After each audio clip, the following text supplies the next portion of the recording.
Just before the break, John Dickerson, you were talking about Governor Perry and how he had fared during the debate. He took abuse on the question of the HPV vaccine. He also was attacked on immigration, the policy in Texas of allowing illegal immigrants to have lower tuition costs for in-state schooling. What interests me, and then the Social Security problem was that he kind of ducked. On the one hand, he said, I'm a truth teller saying the system needs to be fixed, but he ran away from the position he advocates in his book, which is that Social Security should be perhaps returned to the state or given over to the states. What's interesting is will Romney beat back the Perry being the front runner in some of the polls? Is Perry's problem to the right? Because those voters who may be upset about the HPV vaccine or his position on immigration, where are they going to go? They don't particularly like Mitt Romney. Michele Bachmann, they may like, but many of them don't think she's really going to be president. So where do those voters go? Or is Perry's vulnerability on this sort of an accretion of problems, which is that he's just not ready for a general election? He's got the Social Security problem. He seemed to be caught off guard on the HPV attacks during the debate. He just can't make it in a general election. I think Romney is using Perry's candidacy to make his own electability argument that, listen, Republicans, you all want to beat Barack Obama. That's the major goal here.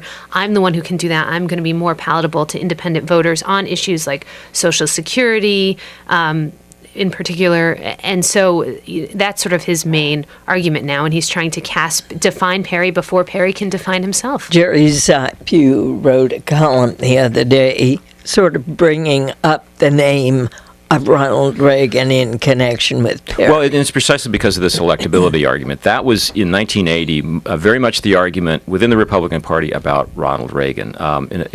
Conservatives love him, but is he electable? Is he too extreme to win in a general election? There's an alternative. It was George H.W. Bush, the more moderate, more establishment candidate. Well, that's kind of the Mitt Romney character now. And the question is whether Rick Perry is now in the same place Ronald Reagan was in 1980, whereas conservatives love him, but they're not quite sure that he can be elected. And that's, I think, the best, as Lisa suggests, that's the best Romney argument, which is I can actually win this thing, and we can all agree that President Obama is vulnerable. Let's not blow it. Did Michele Bachmann help or hurt herself with his HPV question?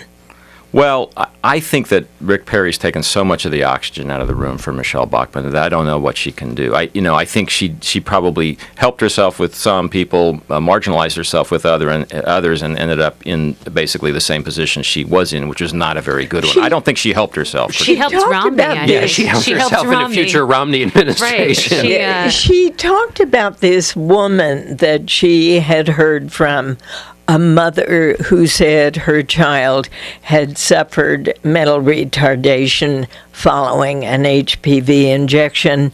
Some physicians have put out a $100,000 reward for somebody who finds that mother.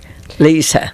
That's sort of a pattern that we see with her. Not only is she able to gravitate to these issues that just spark criticism immediately, she also has sort of a tendency to, what aides have told me, repeat the last thing that someone has told her. She doesn't necessarily.